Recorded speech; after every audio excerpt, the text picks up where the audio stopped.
Alam mo ba na maraming Pilipino ang umaabot sa retirement age na may isang malaking inaasahan? Ang akala nila dahil matagal na silang naguhulog sa SSS, automatic na silang makakatanggap ng malaking buwan ng pensyon. Pero pagdating ng araw ng kanilang retirement, doon lang nila nalalaman na may patakaran pala ang SSS na hindi nila alam. May iba na lamsam lang ang natanggap. May iba na na-delay ang kanilang claim at meron ding mga nakatanggap ng mas mababang pension kaysa inaasahan nila. Ang magandang balita, karamihan sa mga sitwasyong ito ay maaaring maiwasan kung alam mo ang mga pangunahing retirement rules ng SSS. Kaya sa video na ito, tatalakayin natin ang 10 SSS retirement rules na hindi alam ng maraming Pilipino. Ang layunin natin ay hindi lang maintindihan ng mga patakaran, kundi matulungan kang gumawa ng mas matalinong desisyon bago ka magretiro. Simulan na natin. Ang video na to ay para sa kaalaman lamang, hindi personal na payong pinansyal. Affiliate products in the shelf below. Rule number 1, hindi sapat ang edad para makapag-retire sa SSS. Kapag tinanong mo maraming tao kung kailan pwedeng mag-retire ng SSS, ang madalas nilang sagot ay kapag 60 years old na. May katotohanan nito pero hindi ito ang buong kwento. Sa ilalim ng mga patakaran ng SSS, may dalawang pangunahing retirement age. Ang una ay optional retirement na maaaring simulan sa edad na 60. Basta hindi ka na employed o tumigil ka na sa pagiging self-employed o voluntary member o OFW. Samantala, ang mandatory o technical retirement ay sa edad na 65. Ibig sabihin, ang edad ay isa lamang sa mga requirements. Hindi dahil 60 ka na ay automatic nang maaari kang mag-claim ng retirement benefit. Mahalagang malaman kung pasok ka rin ba sa iba pang qualifications ng SSS. At dito pumapasok ang susunod na rule. Rule number 2, hindi lahat ng 60 years old ay may monthly pension. Ito marahil lang isa sa pinakamalaking maling akala tungkol sa SSS retirement. Maraming miyembro naniniwalang kapag umabot na sila ng edad na 60, automatic na silang makakatanggap ng buwan ng pension. Pero ayon sa SSS, may isa pang mahalagang requirement. Kailangan ay meron kang hindi bababa sa 120 monthly contributions bago ang semester ng iyong retirement. Kapag natugunan mo ang requirement na ito, maaari kang maging kwalipikado sa lifetime monthly pension. Pero kung kulang ka sa 120 monthly contributions, hindi ibig sabihin na wala ka nang matatanggap. Sa halip, ang maaari mong matanggap ay lump sum benefit o isang beses na kabuo ang bayad batay sa iyong contributions. Kaya kung malapit ka nang mag-retire, magandang ideya na alamin muna kung ilan na ang iyong posted contributions. Dahil ang kaibahan ng 119 at 120 contributions ay maaaring magkaroon ng malaking epekto sa uri ng retirement benefit na matatanggap mo. Rule number 3, pwede ka pang humabol kung kulang ang contributions mo. Ngayon, paano naman kung nalaman mong kulang ka sa 120 monthly contributions? Marami ang agad sumusuko at iniisip na lump sum na lang ang kanilang pagpipilian. Pero may mahalagang rule ang SSS na hindi alam ng marami. Kung qualified ka, maaari kang magpatuloy sa paghuhulog bilang voluntary member upang makumpleto ang kinakailangang 120 monthly contributions. Halimbawa, isipin natin si Mang Roberto. Siya ay 60 years old na at nang tiningnan niya ang kanyang SSS record, nalaman niyang meron pala siyang 116 posted contributions. Kung agad siya mag-a-apply ng retirement nang hindi na naguhulog, maaaring lump sum lamang ang kanyang matatanggap. Pero kung ipagpapatuloy muna niya ang kanyang voluntary contributions hanggang makumpleto ang 120 months, maaari na siya maging qualified sa monthly pension. Kung natugunan din niya ang iba pang requirements ng SSS. Ang simpleng kaalamang ito ay maaaring magkaroon ng malaking epekto sa kanyang retirement income. Kaya bago ka magdesisyon, siguraduhin alam mo muna ang iyong contribution record. Rule number 4, hindi lang dami ng hulog ang batayan ng pension. Isa ito sa mga pinaka-karaniwang tanong. Bakit mas mataas ang pension ng kaibigan ko? Pareho lang naman kaming mahigit 20 taong naguhulog. Ang sagot ay simple. Hindi lang dami ng hulog ang tinitingnan ng SSS. Kasama rin sa computation ang iyong average monthly salary credit o AMSC at ang iyong credited years of service o CYS. Sa madaling salita, maaaring pareho kayong may mahigit 20 years ng paghuhulog pero kung mas mataas ang salary credits ng isa o mas mahaba ang credited years of service niya, posibleng mas mataas din ang kanyang pensyon. Kaya hindi tamang isipin na pare-pareho ang matatanggap ng lahat ng retirees. May sariling computation ng SSS upang matukoy ang tamang pensyon ng bawat miyembro batay sa kanilang contribution history. Ito rin ang dahilan kung bakit mahalagang planuhin ang iyong paghuhulog bago pa dumating ang retirement. Rule number 5, pwedeng masuspindi ang pensyon kapag bumalik ka sa trabaho. Marahil ay hindi ito alam ng maraming retirees. Halimbawa, nag-retire ka na sa edad na 60 at nagsimula ka ng tumanggap ng monthly pension. Pagkaraan ng ilang buwan, inalok ka ulit ng trabaho at bumalik ka sa pagiging employed. Ano ang mangyayari? Ayon sa patakaran ng SSS, kung ikaw ay wala pang 65 years old at muli kang naging sakop ng compulsory SSS coverage, maaaring masuspindi muna ang iyong monthly retirement pension habang ikaw ay nagtatrabaho. Pagdating mo sa mandatory retirement age na 65, maaari itong maipagpatuloy alinsunod sa mga patakaran ng SSS. Kaya bago tanggapin ng anumang trabaho pagkatapos mag-retire, mahalagang alamin muna kung paano ito maaaring makaapekto sa iyong retirement benefits. Hindi ibig sabihin na bawal ka na magtrabaho. Ang mahalaga ay naintindihan mo ang mga patakaran upang maiwasan ang mga hindi inaasahang sorpresa. Sa unang 5 retirement rules pa lang, makikita nating maraming impormasyon tungkol sa SSS ang hindi agad nalalaman ng karamihan hanggang malapit na sila magretiro. Pero hindi pa rito nagtatapos ang usapan.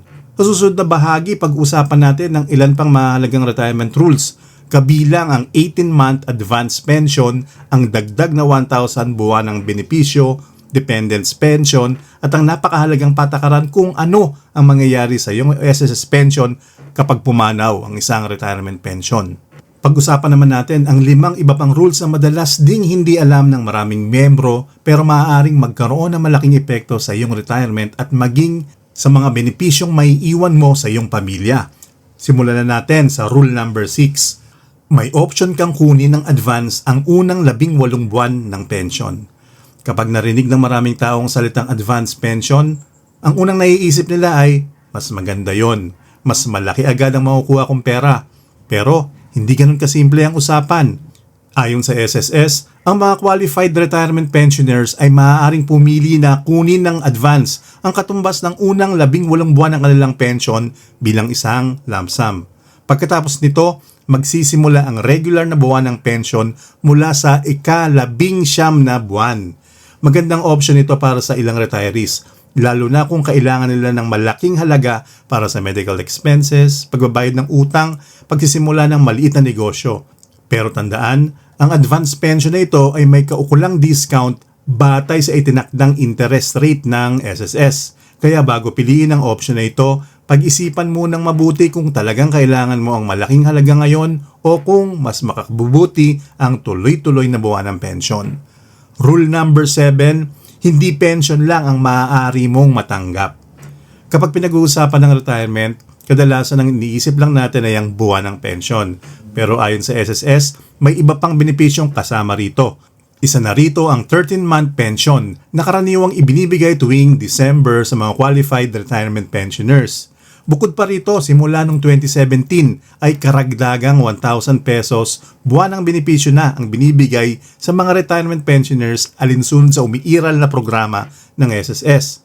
Bagamat maaaring magbagong mga patakaran sa hinaharap, mahalagang malaman ng mga miyembro na ang natatanggap na retirement benefit ay hindi lamang limitado sa regular na buwan ng pensyon. Rule number 8, hindi lang ang retiree ang maaaring makinabang. Isa sa mga hindi gaanong napag-uusapan ay ang dependents pension. Kung ang retirement pensioner ay may mga qualified dependent children, maaari ring magkaroon ng karagdagang benepisyo para sa kanila. Sa ilalim ng kasalukuyang patakaran ng SSS, maaaring makatanggap ng dependents pension ang hanggang 5 qualified dependent children simula sa pinakabata. May mga kondisyon din kung kailan ito humihinto. Halimbawa, kapag ang dependent ay umabot na sa itinakdang edad, nag-asawa, nagkaroon ng regular na trabaho o hindi na kwalipikado ayon sa mga patakaran ng SSS. Dahil dito, mahalagang tiyakin, updated at tama ang records ng iyong dependents bago ka mag-file ng retirement claim. Rule number 9, may special na patakaran kapag namatay ang retirement pensioner? Isa ito sa mga pinakamaraming tanong ng mga miyembro ng SSS. Anong mangyayari sa pension kapag namatay ang retiree? Maraming nag-aakala na automatic yung ititigil ang lahat ng benepisyo. Ngunit ayon sa SSS, may mga patakaran para maprotektahan ang mga kwalipikadong benepisyaryo. Kung ang namatay na retirement pensioner ay may primary beneficiaries tulad ng legal na asawa at qualified dependent children, maari silang maging entitled sa mga benepisyong itinakda ng SSS. Bukod dito, kung ang pensioner ay namatay sa loob ng 5 taong guaranteed period at wala siyang primary beneficiaries, maaaring magkaroon ng karapatan ang qualified secondary beneficiaries na makakatanggap ng natitirang guaranteed benefits alinsunod sa umiiral na patakaran ng SSS. Mahalagang tandaan na ang eligibility ng bawat beneficiary ay nakabatay sa mga requirements at dokumentong hinihingi ng SSS. Kaya kung malapit ka na mag-retire, magandang pagkakataon din ito upang tiyaking updated ang iyong beneficiary records. Isang simpleng pag-update ngayon ang maaaring makatulong upang maiwasan ang komplikasyon para sa iyong pamilya sa hinaharap. Rule number 10, ang kumpletong requirements ay mahalaga para hindi maantala ang claim. Maraming miyembro naghahanda para sa retirement sa pamamagitan ng pag-iipon ng contributions. Pero minsan, ang naging dahilan ng pagkaantala ay hindi ang contributions kundi ang kakulangan ng requirements. Sa kasalukuyan, karamihan ng qualified members ay maaaring mag-file online sa My SSS portal. Ngunit bago ito gawin, kailangan nakapag-enroll na ng mga approved disbursement account sa Disbursement Account Enrollment Module o DAEM kung wala pang UMID ATM na ginagamit sa pension disbursement. Meron ding mga sitwasyon na hindi maaaring online ng pag-file at kinakailangang personal na pumunta sa SSS branch. Halimbawa, kung may mga special na kaso, may kailangang karagdagang dokumento o may mga record na kailangang i-verify. Kaya bago ang iyong retirement date, magandang idea na ihanda na ang lahat ng mga requirements at siguraduhin updated ang iyong My SSS account, contact information, bank account at iba pang records. Mas madali ang proseso kapag kumpleto ang lahat bago pa man dumating ang araw ng iyong pagre-retiro. Ang retirement ay hindi lamang tungkol sa pagtigil sa pagtatrabaho. Isa rin itong mahalagang financial milestone na kailangan ng tamang pagpaplano at sapat na kaalaman. Sa video na ito, napag-usapan natin ang 10 retirement rules ng SSS na makakatulong sa iyo na mas maintindihan kung paano gumagana ang retirement benefits. Kung malapit ka na mag-retire o may kapamilya kang naghahanda para rito, sana ay naging mas malinaw kung bakit mahalagang alamin ng mga patakarang ito bago magsumite ng retirement claim. At tandaan, ang mga patakaran ng SSS ay maaaring ma-update sa paglipas ng panahon. Kaya kung may mga pagbabago sa mga susunod na taon, ugaliing tingnan ng opisyal na website ng SSS o magtanong mismo sa kanilang mga tanggapan upang makuha ang pinakabagong impormasyon. Kung nakatulong sa iyo ang video na to, ishare ito sa iyong pamilya, mga kaibigan at mga katrabaho na naghahanda na rin para sa kanilang retirement. Baka ang simpleng impormasyon na ito ang makakatulong sa kanila na makagawa ng mas magandang desisyon para sa kanilang kinabukasan.